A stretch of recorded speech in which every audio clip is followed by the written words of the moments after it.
Hey everybody, for those of you who I don't know, I'm Corinne Neary. I'm the manager of the Tompkins Square Library on 10th Street and Avenue A and B. I do see a lot of familiar faces there. Hello. And of course, while we're closed physically, we have been trying to do a lot of online programs. So if this is the first one you've found out about, please check out our website. We've got more. Most days we've got something going on. So I just want to thank everybody for coming today. We do have a really good panel to discuss the new graphic novel, Clayton, Godfather of Lower East Side Documentary. It's on sale now from Permuted Press. And I just want to say before we go any further, I think everyone was muted automatically, but do try to make sure you stay muted for the discussion, unless we open it up for questions later, just so we can hear our panelists well. Clayton Patterson, of course, is here today. He's been a great friend to us at Tompkins Square Library over the years. We've had him in a few times to discuss his drag photographs from the Pyramid Club and to discuss the neighborhood in the 1980s. And now, of course, to discuss this new book, which I've been able to take a look at and admire, and we'll be having on the shelves at Tompkins Square once we do reopen our doors. And we've also got Julian Voloj here, the curator of this graphic novel. And we've got a number of Julian's books on our shelves as well. And I just want to mention quickly that we do have one as an ebook that you could check out today from the library without waiting with your library card. And that's Ghetto Brother, about the Bronx legend, Benji Melendez. So that one you can get today from the library without waiting. And we also have, along with Julian, two of the illustrators of this book, Seanne Catedral and Sasha Kimiatek. They're going to discuss their works in this book. And now I want to give it over to our fabulous moderator, Eddy Portnoy is here.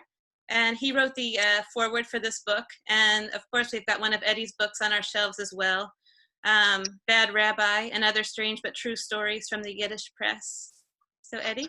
Okay, thanks so much, Corinne. Obviously, Tompkins Square Library is the perfect place to have a book talk about a book about Clayton, because he, so central in the history of, Tompkins Square Park and the whole neighborhood. So welcome everybody. We are going to talk about today this fantastic new book that I read this morning, and it's an amazing narrative. Clayton's story is excellent. It's really captivating, and the stories are told in a graphic novel format. The art is exceptional. It's a pleasure to look at, and the story is great. So I hope everyone will go out and buy a copy of the book. I first want to start out with Julian. Julian is the author of a number of graphic novels. They're great. Ghetto Brother, which Corinne already mentioned. There's also one on Basquiat. There's one about, actually the German soccer one is not in English, I guess. Not in English yet, no. Okay, all right. So that's, maybe that will appear in English eventually. But he does great work, creating these graphic novels, bringing in artists to illustrate them, and they're a pleasure to read. So the story of Clayton is now a graphic novel. And I just wanted to start out by asking, how did you meet Clayton, and how did this project begin? So actually I met Clayton probably like 15, 17 years ago. Randomly, I got a call from him.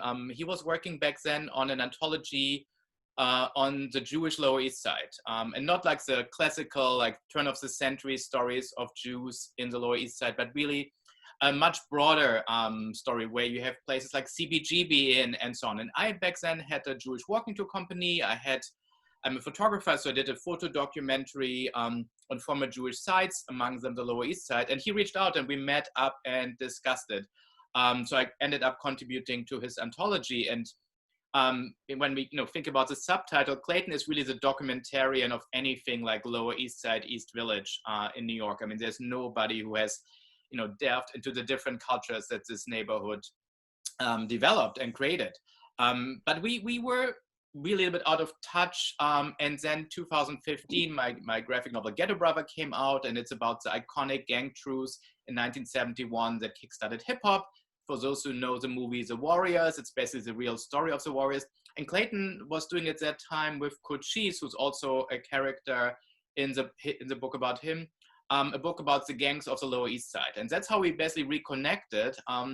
And everybody who knows Clayton knows there are a lot of great stories that he has. So I thought, like, it would be actually cool to do a graphic novel on him. So most of my topics are actually nonfiction graphic novels. And so we discussed this idea.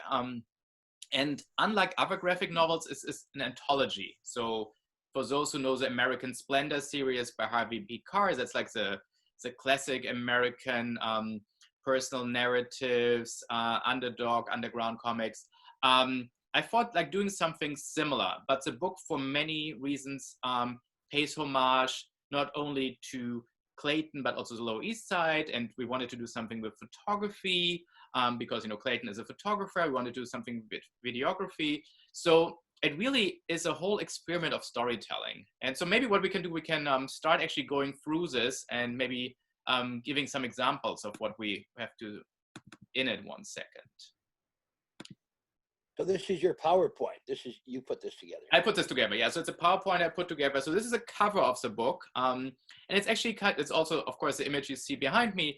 It was created by Fabrice Sapolsky, who is actually the co-creator of Spider-Man Noir. So he's a very well-known comic book creator.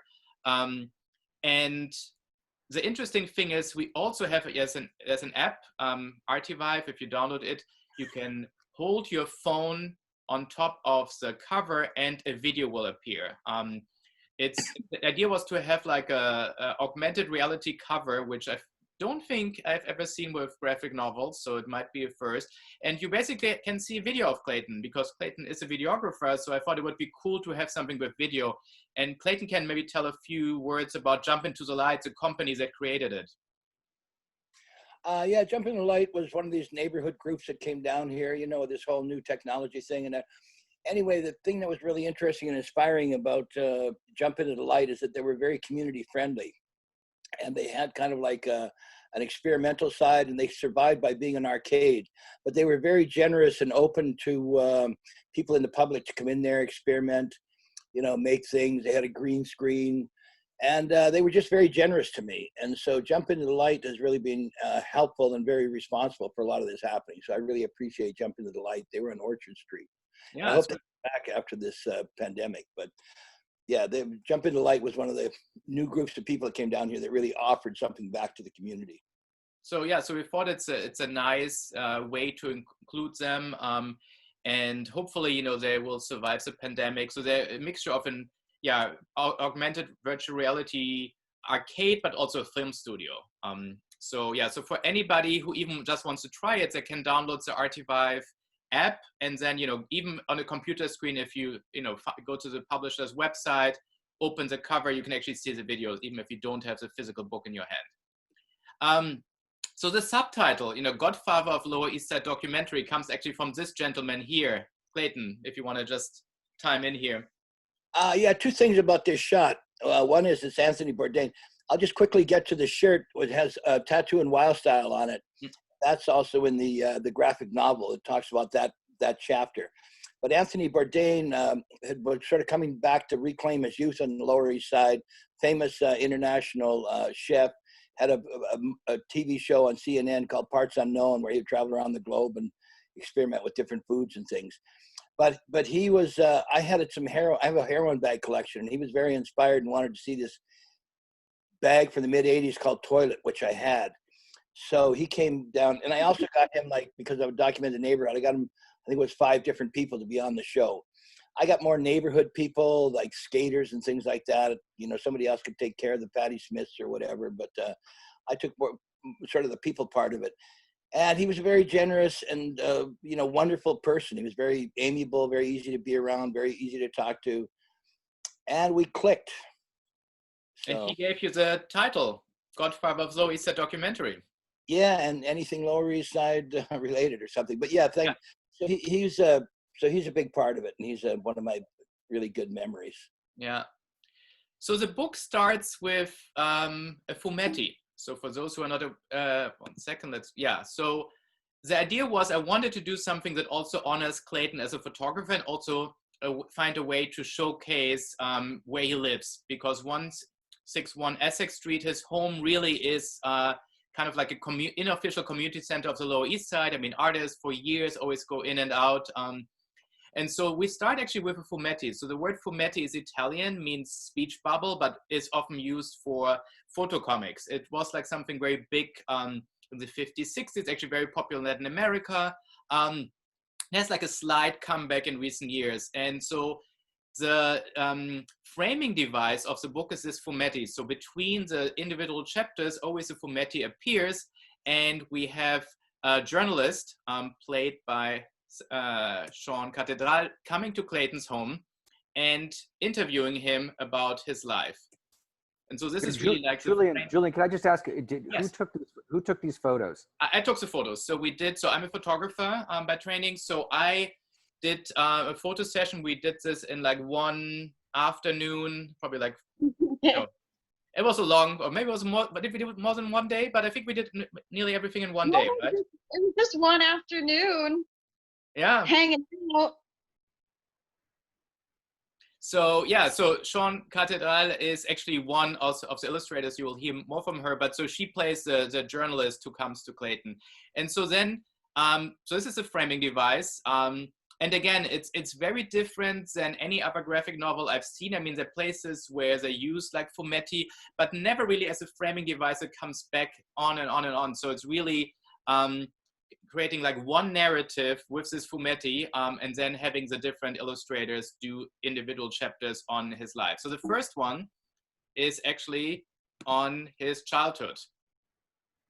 And maybe Clayton, you want to like talk a little bit about your parents, because for me it was very fascinating to hear about his father's trek around the country. Yeah, they originally started off in Scotland. They come to Canada, I think like 1600, went to Nova Scotia, were there for several generations. And then one generation, the Pattersons, left Nova Scotia and went to Western Canada and became pioneers. And so it's all about coming from a pioneer family. So kind of independent, starting over, kind of formed a lot of my character, because pioneers were kind of about independent, doing things your own way and like that. So, it was that kind of crossover. And, kind of from starting off and sort of very primitive life to building up and having a life. And then eventually, do you want to wait till the other part with the covered wagon, or? Yeah. Okay, so basically, my father, who was always interested in, rural life, obviously they went to Saskatchewan. And then in the 40s, late 40s, he, with a Native American friend, they took a covered wagon and a herd of horses and made the long trek between Saskatchewan to Alberta. And he had all these horses, like a herd of horses. So that's an interesting trek for two people in the 40s. But see, that way they didn't have the super highways and things, so it was more possible to do that kind of thing. And then with the herd of horses, in order to make the thing happen, he got them onto Indian reservations. I guess they say Native American now, or Native people. But and out of every 3 that were born every year, one year the natives would get 2, and my father would get 1, and then the next year he would get 2, and they would get 1. And so they had a bartering system in order to keep this herd of horses growing and surviving. My father liked sort of the whole idea of a wild herd of horses. So he wasn't really training them for money or anything. He just liked these wild horses. And so on the Indian reservations, you could do that. You could have horses like that. So in the end, it was probably 300 horses or whatever that ended up to be in the herd. And it was just built on a bartering system. And that became an interesting thing for me too, of how do you survive outside the system? And a lot of times you can do it with bartering rather than with money. And I like that whole sort of system and the possibilities of ways to survive. Yeah. So the artist here is Dov Smiley, an alumni from the Kubert School, originally actually from Canada. I think he's originally from Toronto also, but lives in New Jersey. Here, the next chapter, the artist is Natanya None of Your Business. She lived on the Lower East Side. The connection came actually here from Clayton. I think it's the only artist that came through a direct connection from Clayton. And she did a chapter on your school years, like a student years. Clayton, you want to? Well, it was interesting because you know, I was always in a lot of trouble as a kid and had a lot of disciplinary problems, questioning authority. I guess that comes from being a pioneer, but pioneer family. But I got a note recently from like 50 some years ago. There was a Chinese kid that wrote me this letter that said that in grade 1, he came in after recess, put up his hand. Teacher said, "What's wrong?" He said, "The student said, I have a flat nose and I'm different from everybody else." So anyway, long story short, I went up to him at recess time. I said, "Point me out to the guy." So he pointed out the guy. I went over to talk to him. The guy started to cry. Nothing happened. This was grade 1. And the guy now is the Chinese kid. He's now a judge in Vancouver. So, he said it changed his life and it made him think differently. And the fact that, I guess that was kind of my first activism move, was sort of defending this Chinese kid. And That's awesome. then we became friends. Yeah, so he sent me this, I can send it to you people if you want it, but it's really a nice note about how he talks about, you know, grade 1, the flat nose. I came in, fight didn't happen. The kid just started to cry. He said he was sorry to my friend Pat Chen. And so I guess that was the beginning of my activism years. Grade 1. Early. Or you were born into it. I was born into it. The detentions and the activism. I think they gotta go. As I became adult, but around the Tompkins Square Park, I was doing activisms and going to jail. At that time, I was doing activism and being strapped. So it was always cause and consequence. Good. So let's move on to the next. So this is actually a Brazilian artist, Roberto Castro, and he did a chapter on the Calgary Stampede. Yeah, when I was a kid, I was in the Stampede is like the biggest show in Calgary. It's called the greatest show on earth. And it's really a huge, huge sort of exhibition. It's got rodeos, it's got cars, it's got sideshows, it's got freaks, it's got everything in one big thing. And they have a parade that starts it off. And I marched we had a marching band. The school that I went to was like a bad school. So we had like, you know, disciplinary teachers, ex-military types. And so the police came to our school in order to try to, you know, socialize us or whatever. They started a school patrol band. So I was a drummer in the school patrol band. And because it was the police, they traveled to all kinds we got to the Grey Cup, you know, we were part of the Stampede. We were part of the infield events as a band. And also I rode a horse to one parade. And there was 4 of us going to this, to the parade. And we got to this trestle. Now the trestle went down to a fast moving highway, like the BQE or something. And there was a long sort of like slope that you had to go down, or you could cross the train trestle. Now the difficulty with the train trestle is for a horse to cross the train trestle, it's kind of, you know, it's very difficult to maneuver, you know, with the stepping on. But eventually there were 4 of us, two of us got across. I went last. The girl ahead of me was like 15 and I was 13. And so I was coming up the rear and all of a sudden I turned around and there was a big hill there and you could just see this dayliner coming around the hill. Dayliner is a small train that travels really fast. So I jumped off my horse, grabbed the reins and pulled it back. And all of a sudden, once I got to the other side, I turned around and looked and wham, the train, I just saw it hit the girl and the horse. She went up about 10 feet and then went down about 40 feet. Now she was lucky because she landed on the slope. If she had landed on the street, she would have been dead. But even as it was, she was still, you know, in the hospital, in a coma for 91 days and stuff like that. And I was like 13. This was the summer between, I guess, grade 7 and grade 8 or something like that. And so it was, you know, and then all of a sudden I looked down, and because the horse was hit, it was cut in half, I guess, because all I could remember is seeing this horse there right down kind of in front of me. And I remember these big eyes and the horse was grasping. And then the horse expired. So it kind of got really kind of burned into my memory. And this was, you know, riding to the Stampede Parade. Mm. Well, I have to say, for those people who are in attendance today, this is a huge benefit because this is not in the book. I mean, the horse actually. Wait, the horse getting killed is in the book? Yes, it is. Eddie, oh, sorry. You have to read it again. I'm gonna have to read it again. I'll read it again. I read it very quickly. Yeah, no, I see. You didn't pay attention, but that's good. You can always discover something new in it, so that's good. Wow, unless brutal. I sent you the wrong PDF, it's possible. Maybe actually, yes. Maybe it's my fault. Maybe I sent you an older version of the PDF. All right, all right. For now, I'm blaming you. Yeah, blame me for the moment, but once you have the final version in your hand, it's in there. It's all right. So you in Canada became a teacher. So this is a chapter by Jesse Lambert. He is a Brooklyn-based, actually no, he is actually Queens-based artist. His studio used to be in Brooklyn. And here's a chapter on your time at the Nova Scotia College for Art and Design. That's when you met Elsa also, right? No, I met her in Calgary, actually. Okay. You know, art school for me was a very difficult transition. That was my first sort of entry into the middle class. And it was kind of, you know, especially with the professors. I just didn't fit and it didn't work. And it was an awful experience. The big thing out of it was I met Elsa. But there's two things that happened out of this. Then eventually, you know, after meeting Elsa, I kind of got back into focus and things. So I got into university. I started off with art. That got me, and then I took education. Education is kind of a practical degree to get because it takes you to a job, actual job.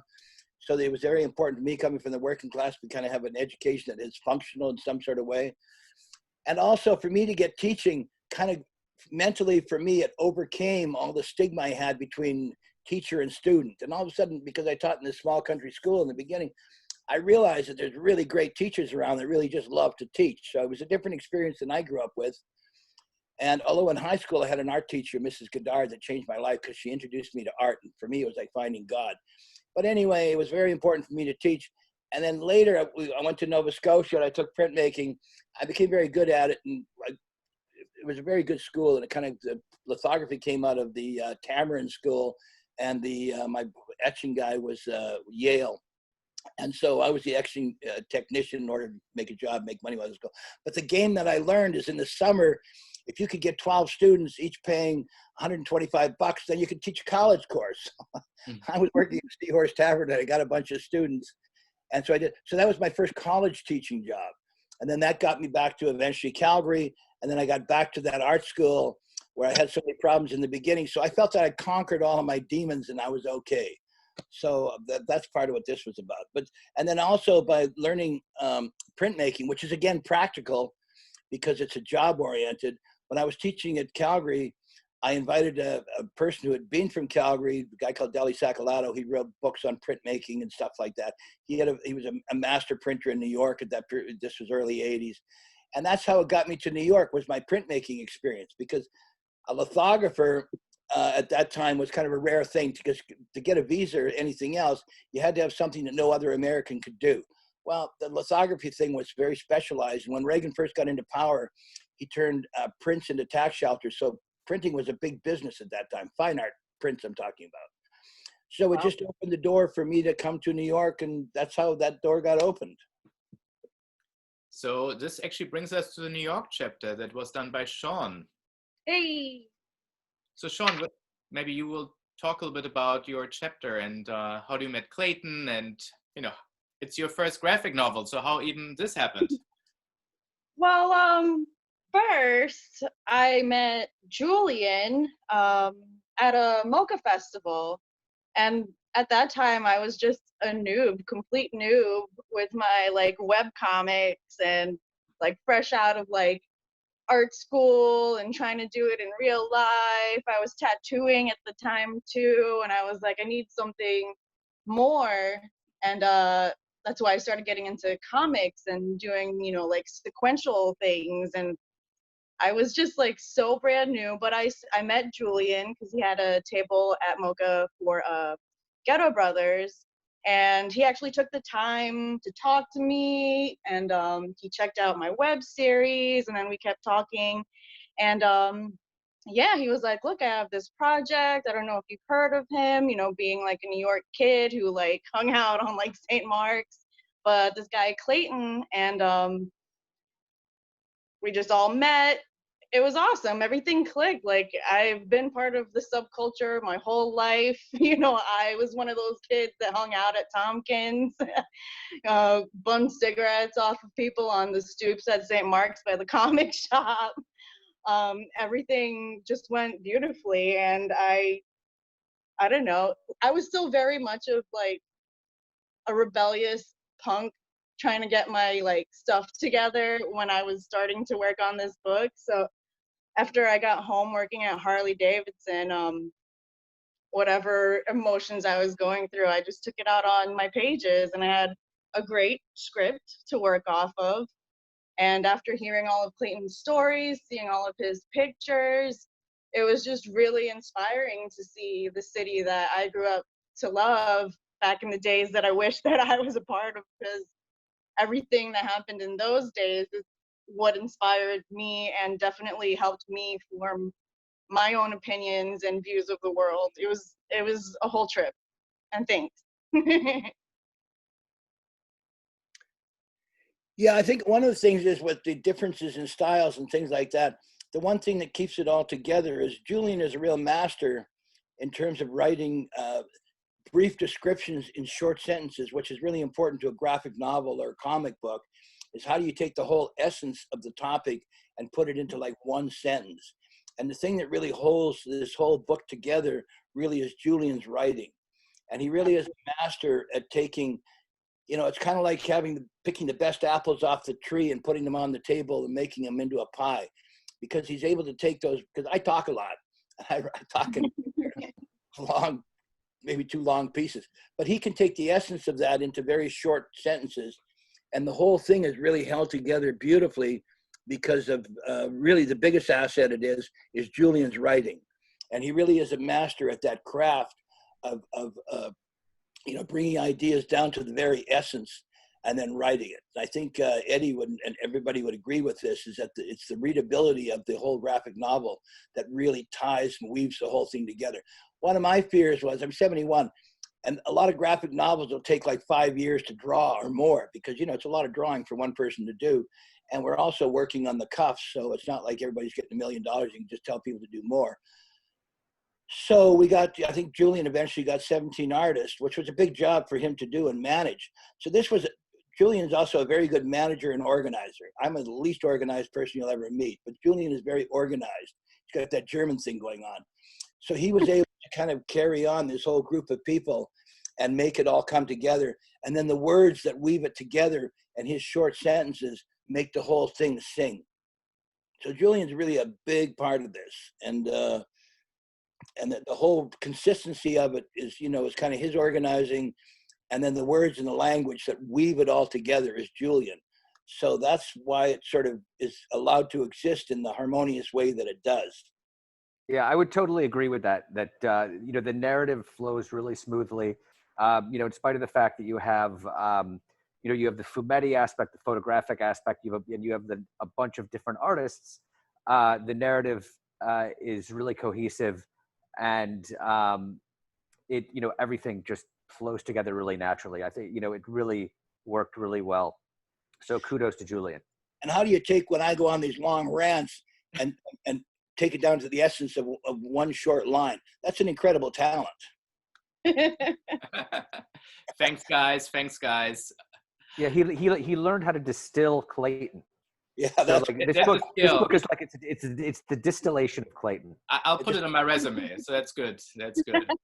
Don't drink distilled water. All right, so we're moving on from Sean's beautiful art now to Ray Felix. He is the founder of Bronx Heroes. He is like an activist, comic book. He does a lot of like self-published comic books. And this is like the chapter of your introduction to the Soho art scene. And I know you have a lot of thoughts on this. So Clayton. Well, I think two things that are really important here. One is, it's like with Seanne, we connected, and also with Ray. Ray is a very sort of a functional, high-moving person. And so we got into an SD account, and he is running it and putting that together. So out of this, doing this illustrated novel, because of Julian, Ray and I connected, and now we're working together on a project that's because of the book. But yeah, when I got to the whole Soho art scene, I was making it. You know, I was in a good gallery. I was getting reviews. I'd made a lot of sculpture. I came here to be a famous artist, and I hated the scene. I mean, it was just kind of almost like weekends down here with this whole migration of new people. You know, the art scene was sort of filled with people that were very pretentious, very sort of me, very, I'm the biggest weed at Mr. Chow's. I got a $2,000 necklace on. It was all very sort of hype and pushing, and I'm the great. I just hated it. So I left and, you know, came over to the Lower East Side, and that kind of, it was almost like I found my home. I found a place where I fit in. And so the Lower East Side became my roots, whereas Soho was just way too pretentious and cool for me. Yeah. And is actually a nice segue. So I will actually mention at the end, we have the address of Clayton's Etsy account. So Clayton, you're also redoing your caps, but yeah, let's talk about the next chapter. It's done by Ben Moody, because you created the iconic embroidery hats that you still have now, and that, you know, we spoke about this, and Sasha will talk about her anecdote with the caps. But yeah, here's a chapter from Ben Moody about how did it happen that you started to make baseball caps? Okay, it's really interesting because this is really a thought on gentrification and the survival of the individual. And this is how gentrification is really kind of killing off the individual. The one thing New York had was the possibility to pull yourself up by the bootstraps, because it had all of these small and independent businesses that once all these corporate world came in and took over, they all disappeared. But in order to make something, a lot of times, you see, New York would be a place, like if you look at Keith Haring, a lot of those vases and Statue of Liberty and that kind of thing came from industrial plastics because they sold that. So you had these shops and things around that just offered so many different choices and opportunities. And one day I'm walking down Avenue A on about 12th Street. I see this guy makes baseball caps. So I think, oh my God, I can go in there and get a baseball cap. Well, can you make one with an orange front? Because you made the whole cap. Yeah. So I come back the next day and I get it. But all of a sudden I discover he's making the jacket backs for some Savage Skulls. And there's a drawing on it of a skull. And I thought, oh my God, you can do drawings on this. So I convinced him to do it on the hat because he made the individual pieces with his old Bonaz machine, and he embroidered and made the first Clayton cap. Now, when Koch came in as mayor in the beginning of the 80s, the garment industry was #1. When he left 3 terms later, the garment industry was dead in New York. It was completely finished because of NAFTA and GATT and all the overseas thing. So I had like a 10-year run or had no competition because nobody was making baseball caps and everything was going to China and Korea. It wasn't China at that time. It was more like Haiti and the Dominican Republic and Hong Kong. China came later. But eventually, so we were the first people to do embroidery on the front of the cap, around the cap. First people to put a label on the outside because we did custom caps. First person to do a signature on the outside of the baseball cap. And I would really like to get this into the fashion history because we changed the history of the baseball cap. Nobody did this at that time. People had just Yankees or diesel power. It wasn't until about 1995 when all of a sudden Spike Lee had the idea that I got a nice red coat on, I want to have a red Yankee hat. So he changed the whole thing with the Yankees to a red cap, and that became a big dramatic change in the history of the baseball cap. It wasn't. And we had also tried to approach all these people like the Yankees and that and tell them we could make them special caps and made in America, made in New York. Anyway, it didn't work. But we're still in the cap business, and it's still going forward. Ray, Felix again, the artist in the last chapter, he's really helping me a lot with this. And so this became the birth of the Clayton cap. And that's an important history because it changed the history of the baseball. Now, when we started off, the only people that wore baseball caps was rednecks and sports people. But when we started making them, we would get a lot of people like, remember George Adams, he's from Frumpkin's Adams Gallery on 57th Street. He's now Adams Gallery. And that's and so he got a cap from us, but he was telling us how he went to the Met at the opera and sitting in the middle of the first, sort of down in the first floor in this really sort of prestigious spot is this woman in furs, jewelry, and one of my caps. So we really changed the introduction of the baseball cap. Every time Matt Dillon made a movie, we used to make him an individual cap. So we really made a contribution to the history of the baseball cap. And this is how it started.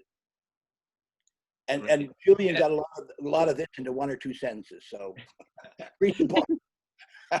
Read the book. And I also want to mention, so since you mentioned that, in a way, your place 161 Essex Street is a little bit like a community center for the Lower East Side. Artists come together.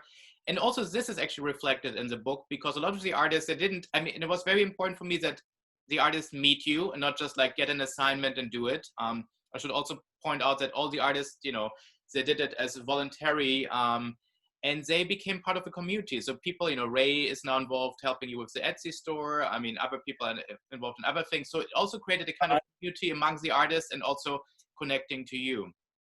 And I also want to bring out something really important here. Sort of soon after this, Ben retired. And because all of these businesses, like Soho used to be filled with factories and like the hat factories, the ones that became galleries. And so we were able to buy up all the machinery to make a baseball cap. I think it took 5 different machines. And Elsa, who was very good at crafts, learned how to make the whole baseball cap. So she was the one really came in and and create a partnership in the baseball cap. Almost everything I've done, Elsa's always been a big part of it. But Elsa's always been a recluse, and she's always wanted to sort of stay off the main page. And even in the riot period and all of that, she was very instrumental in helping me with everything. It's part of the reason I owe her so much right now. So taking care of her is not really a big problem or a big deal. But she was my backbone to everything, including the cap. So Elsa Renza was really my saving light. Yeah. So this is now a page done by Megan Dolan, another artist, on your documentation of the drag scene in New York. How did you get involved with this? Okay, there's a person by the name of Peter Quayloff who changed his name to Sun PK, and he did drag. I photographed him in front of my door. My door was sort of a famous place where I took a lot of pictures in front of. I still do, actually. I've taken pictures in front of that door for like probably 30 years or more. And I've had people that were little kids when in the picture, now some of them have grandkids. So it's a whole intergenerational thing on the Lower East Side, mostly Hispanic. But Peter lived around the corner from me, and I took a picture of him in the window, and he said, for the window in the front door, and he said that he would I like to photograph him doing drag? So I said, yes, of course. So then I got involved with him and doing drag. Also, I want to add in, there's a movie out called Captured, and if anybody wants, I can send them a Vimeo of it and they can watch it. You can get into the whole Peter Quayloff thing here. But I love the drag because I'm not gay, but it was a whole art form for me. It was performance, it was dressing up, even the makeup, painting faces. I found this to be really fascinating.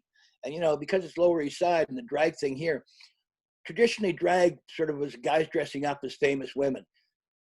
Peter and the Pyramid people created their own characters. A lot of times it was fictional. It wasn't like trying to be, Betty Page or something. It was about creating a character and making that character. And so you had all of these really bizarre mixtures of things, creating these sort of essences of female characters. And I loved it, and it was great. And I owe that to Peter Quayloff. All right, so the next chapter is done by Chris Wilson, and it's about the Tattoo Society. And for me, it was very fascinating. I was not aware that tattoos were illegal in New York for a long time, and you were one of the people who basically made sure that tattoos became legal again. Yeah, you know, being a documentarian, the one thing that was interesting was that this person, Ari Rusimov, and myself started the Tattoo Society in like 1986. And then Ari made a movie called Shadows in the City. So by the early 90s, he had left and I stayed with the society. And so at that time, tattooing was underground. It was illegal. It was very dangerous and hard for other people to learn about or find out about. But when we created the society, it became sort of a very open and friendly environment where a lot of information was passed around that. So a lot of the people that became the late 80s, early wave of tattoo artists in New York City came out of the Lower East Side. And out of the Tattoo Society, eventually, once it became legal, a lot of the shops went on. And the other thing I'd like to point out is out of the Tattoo Society, a number of the tattoo artists that came out of there were women. So a lot of the women's shops that popped up in New York came out of the Tattoo Society because women were a big part of the Tattoo Society. And so it got me to documenting a lot about tattoos, and I learned a lot about tattoos. And then in 1997, this Catherine Freed, our city council person, she had somebody in her office that wanted a tattoo and he wouldn't get it because it was illegal and he's a government worker. And so he talked to her about it. She couldn't believe that they were illegal. So with a person by the name of Wes Wood from Unimax, myself, president of the Tattoo Society, Catherine Freed sort of spearheaded this whole movement to legalize it. And we did in 1997. And so that was that. Great. And you were also involved in the No Art movement, and you got to it through Boris Lurie. So this is actually a chapter by Esteban Ehrlich. He is Argentine-born, but also Queens-based artist that worked on this. Also his first graphic novel. Yeah, I had met Boris. I'm not really a joiner. I'm not really into joining groups or whatever like that. I'm more of an independent. But I met this guy, Boris, and he kept trying to convince me to be part of his whole No Art movement. And we really kind of gelled on that because I was very sort of anti-gentrification because of the international takeover of the corporations and things like that. And Boris was very sort of anti the whole idea of the commercial world taking art and elevating it and changing it from fine art to a stock market product. So we really clicked on that. And because Boris was into the independent, wasn't that he was adverse to a person having success or making money from the art or whatever. It was having these corporations and these people come in. He hated Andy Warhol, you know, taking a soup can and making that into an art product and just using it to elevate its value and turn it into money. He found really offensive. And Boris was a very fascinating artist. He, for me, was one of the most radical artists that came out of the Holocaust. And he had this movement called No Art. It's N-O explanation mark A-R-T. And you can look it up on the internet. And there's a website that a person by the name of Dietmar Kurvish in Berlin did. And it's really filled with a lot of content. So I owe Dietmar a lot in this thing too. So Boris, you know, he introduced me to a lot of things like the Holocaust, the struggles, you know, and is a great artist. And, you know, he died, and then his work is now getting around the world and shown in all kinds of museums and stuff like that. So I'm the head of No Art West, and Dietmar is the head of No Art East. And it's kind of a radical, political, oriented, inspired art movement. Mm. And we come now to Sasha's chapter that deals actually with your friend, with the gangs, but also with your friendship with Cochise. Yeah, so around the time that I got involved, this was back in 2017, I met Cochise, and I thought he was a really nice guy. And then when I had all this, I was going through all this footage of references and photography to kind of get an accurate depiction of Cochise. He was like, you know, I'm really not a good guy. Like we were really bad dudes. And but you kind of, on some level, I kind of sympathized with him as a character. I don't know, but yeah, in the original art and photography that I referenced, there was a bunch of satanic imagery, swastikas, all kinds of really intense symbols that Julian and I talked about whether we should actually include in the book or the graphic novel, because it might, I think at the time we were going to publish it, there were a lot of online discourse and debates about you know, these images, and that we were worried it might get taken out of context because just of the time and of the gangs and those symbols and why they would wear them, and that it might distract from the actual narrative. So we took those out. And but yeah, I mean, you can't ignore that. Yeah, this was a really brutal existence. I mean, I find it very similar, drawing parallels to riots of today, actually, with police brutality, how that's always been kind of part of the undercurrent. There's so much violence. Yeah, the police state. I mean, I guess, okay, so in this scene, what's happening is Cochise suspects Clayton of, you know, who's taking photography at these demonstrations and on the streets of you know, using that as evidence to incriminate the gangs, and you know, Clayton is saying no, I'm not colluding with police. This is, I don't know where you get your information from. That he's not colluding with the cops. Basically, he's this is he's just documenting the scene, the Lower East Side, and what is going on. And actually, a lot of these photos were used as evidence in anti-police brutality court cases, and you know, to kind of, as part of a movement to kind of advocate for the homeless. And yeah, I think Mayor Ed Koch was the one in charge at the time, or governor, sorry. And it's a very interesting time, and yeah, so I was looking at Clayton's photography to kind of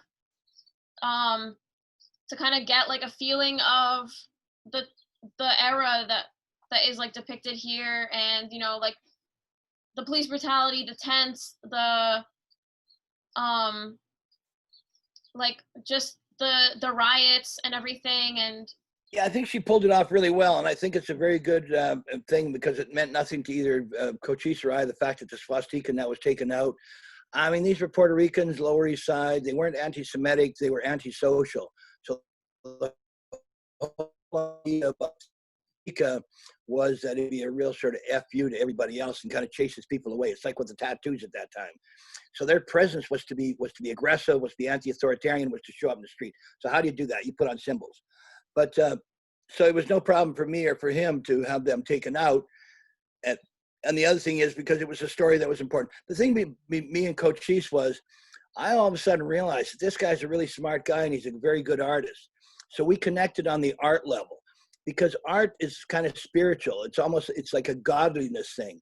It's about creation. Creation is like a godliest kind of a form of activity. So I knew that there's an innocence and a naivete to the inside of this person, because if he can make art, he sort of yields to his soul and brings out all of these sort of positive aspects. And it turns out that he was a very good artist. In the end, after this, not soon after, long after, they tried to kill two of the members of their club. And Cochise ends up doing 18 years. He got out after 18 years. He'd done 24 years altogether, always with violence. His problem was really, he's not criminally minded. It's the drinking factor brings out the aggression, and the aggression is the problem. But yeah, he's now a really good artist. We did a book together called Street Gangs of the Lower East Side. Maybe it's in the library. And it was with Jose Cuellar's Cochise.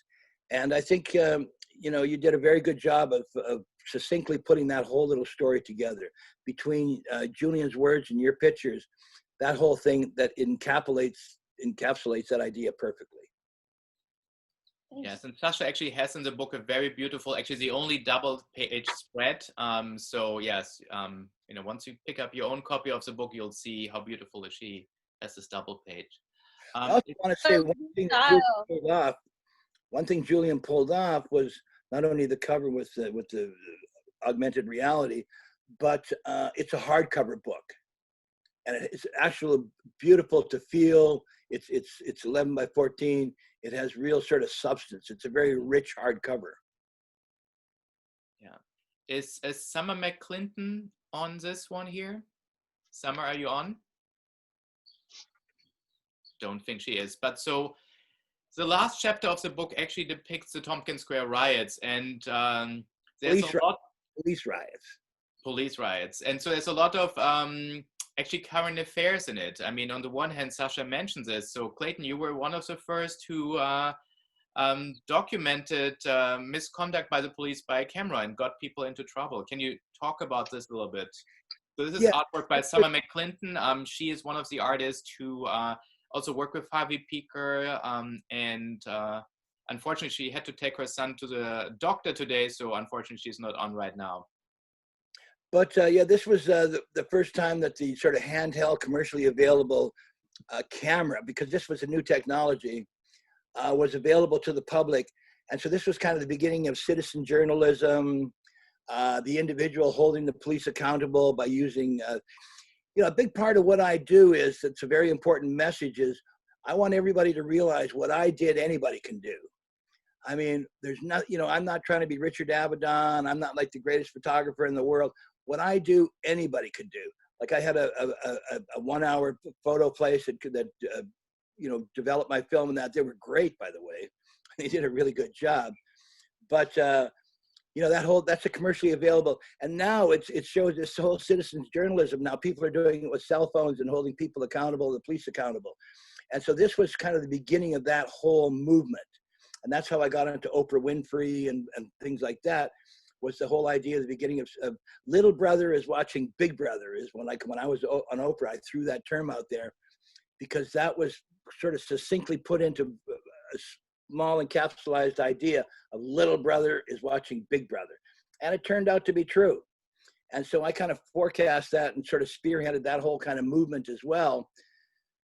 One of the differences between myself is that I always stood up for the whole thing. Like a lot of people that take these videos, you don't know who they are and they don't really stand up. But I took it right to the center of the focus, got arrested, went to jail, I had famous lawyers, all of that. And I kept on doing it over a period of time. So there's a consistency. The part is, yes, anybody can do what I can do, but you got to do it. Very You know, true. you don't have to be a computer expert. You know, you don't have to be a genius at knowing about video. You just have to do it. And so the point is do it. And it's the consistency and it's the dedication. If you went outside your house and you took a picture of the street every day for 30 years, it might be boring, it might be stupid, it might be ridiculous, you might go to one, but after 30 years, you would have a changing landscape that you photographed. That would be an important document. And all you're doing is looking out your front door and taking the picture. Like, let's say if I did that on Essex Street and I did that for 30 years, I would have the whole sort of transformation of Essex Street, which really slowly and gradually does happen. And so this is a pedestrian, a very accessible form of activity. Anybody can do what I can do. That's an important message. You just got to. Clayton, I have a question for you. So I think what becomes clear, not just through what you're talking about now, but through the story itself, is that you are an obsessive documentarian. You collect, you document. It's very important to you, and all of it tells a story.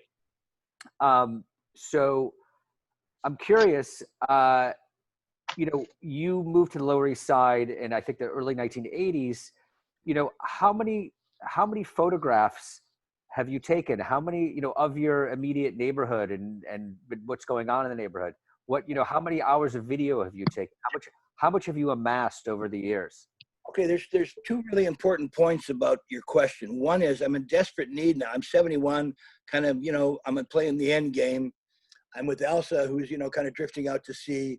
So somehow I have to figure out how to save my archive, because in obsessively doing it, you don't really stop and do the career thing of putting it together and organizing and stuff like that. So I'm at a period. Elsa was pretty good about organizing the hard copy video photographs and the videos. So that's pretty organized. But I have this mass that I'm one guy looking to try to save. And that's like really hard because people really aren't interested in this kind of material. But I gave a hard drive to Dan Levin's mother. Dan Levin was the person and one of the people that made Captured. He's from Blowback Productions. The Levin family's been very important in my life after they made Captured. And I gave her a hard drive with 300,000 digital images on it. So and I've taken a lot of pictures since that time. But I don't know. I mean, I don't know how many thousands of hard copy. I have a lot. I mean, it's a pretty extensive, couple of thousand hours of video, and it's pretty extensive. I'm not the only guy, the one-all guy, the big guy from the Lower East Side. I'm just another guy who's documented this area, and there's been a lot of people who have. And that's the point about me being dedicated to it, is you have to have the drive and the ambition and the obsessiveness to keep doing it. But there's lots of great people around the neighborhood, Marcia Resnick, David Godless. I mean, a lot of great documentarians down here. I'm just one of them. But the part that I took over, I was obsessive about, and I grovelled it down. I got like most of it's outside stuff that I was interested in. I'm not really interested in like the Patti Smiths and people like that because they already have enough people taking care of them. Although I made a jacket back for Mick Jagger, it's not the biggest thing in my life. I could have photographed them. I couldn't photograph. I could have got a concert with them one time. I didn't really want to go. I'm not a fan person. If I'm there, I want to be working. And so a lot of the things I did was the outsiders, the misfits, the ones who have difficulty fitting in, the Orthodox Jews that are crazy, and geniuses like the H Street Shul. That's a whole other chapter. But and I've met all kinds of, a small group of people that I think are geniuses, like Lionel Ziprin, for a writer and a thinker and a person. Boris Lurie really is, so a lot of eccentrics. And my front door is just a lot of regular people that I take pictures of in front of the door. Yeah, I think one of the great lines in the book is that you say, "I'm not a photographer. I'm just a guy who takes pictures." That's right. I don't want every museum in the world to hear that, to think, well, we can't take this guy. Okay, he's a photographer. But you're right. That's a very important distinction for me, because coming from where I come from, like the bad end of the working class, I want everybody to know that you can be me. I'm not a big deal. I mean, legendary because I've done it and I stuck to my guns and I had an ambition and a dedication and the drive to do it. But you have to do it.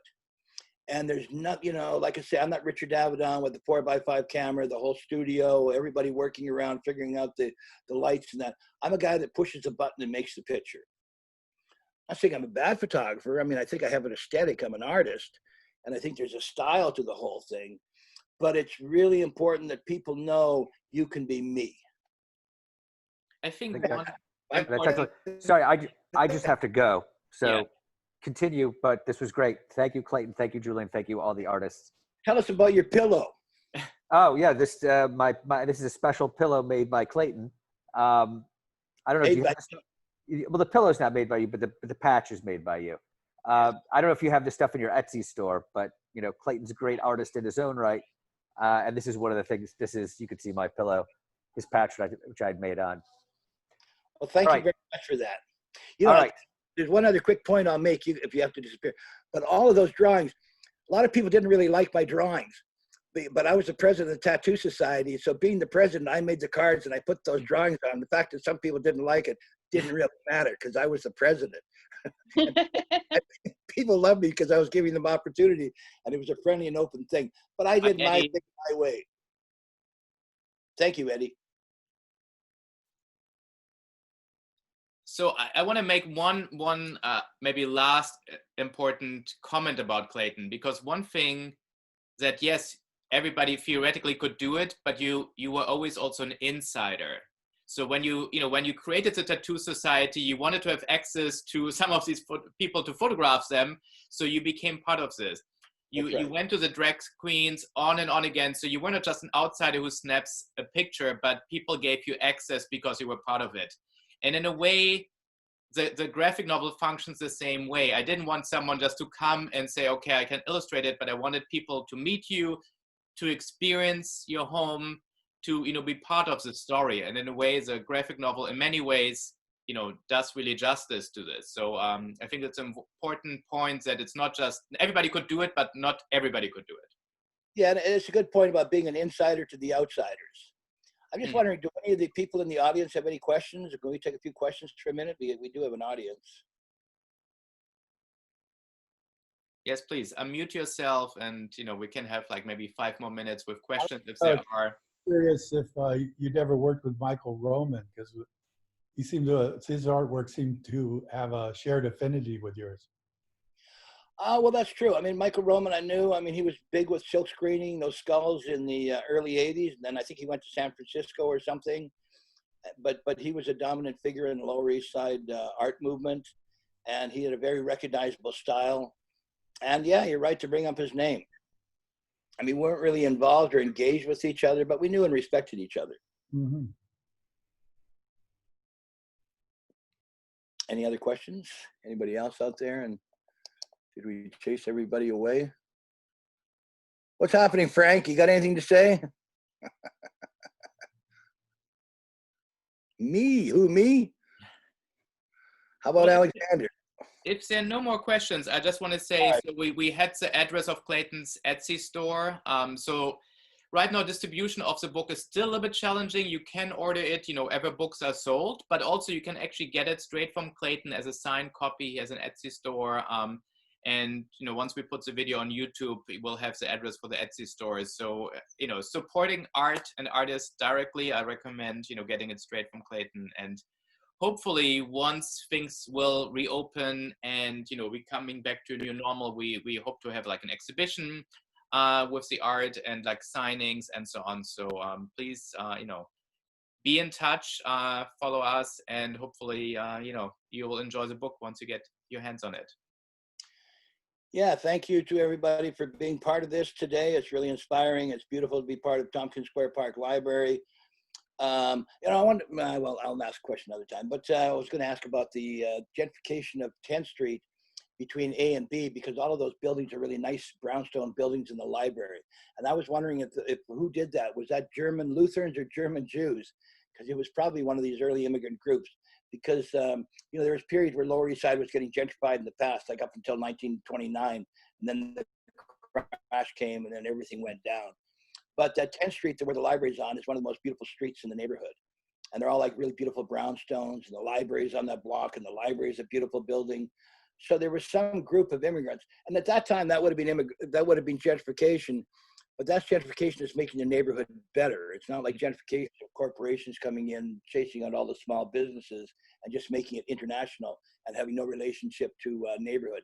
The library is a very big part of the Lower East Side community, and many people use the Tompkins Square Park Library. They have art shows there, they have talks there, and it's very sort of embracing place to the neighborhood. But it's on a beautiful block, and maybe another time where the discussion would be, how did that block come about? Because it's a beautiful block. Thank you, Clayton. So Corinne, you want to have the last word? Yes. I just want to thank everybody one more time, and to answer Clayton's question very briefly, it is a historic district, our block of 10th Street between A and B, and it was German immigrants who first built those brownstones that are west of the library on that block. What year? Around the 1840s, I think, is when they started getting built up on the north side of the park. Okay, because you see a lot of the Lutheran Germans left after the Slocum. Yes, But since that's that true. block, They all moved up to the Webster area, up Yorkville area, uptown. right, Germantown, and also, so it was either German Jews or German Lutherans, and I guess we have to find out which group did it. Yeah, that I don't know. But they were Germans who built the brownstones originally, and then they got split up into smaller apartments with a lot of Irish living in them a little bit later on. Then came the Irish and St. Bridget's Church, yeah, all of that. Yeah, wow, beautiful. We learned something today. That's good. We went to the library and we learned something. Oh my God. Thank you, everyone. Thank you so much, everybody on the panel. You were amazing, and I learned a lot. And I hope everyone enjoys it and buys the book from Clayton's Etsy shop. Thank you. Pass this around once it's on YouTube. Thank you. Thank you. Bye.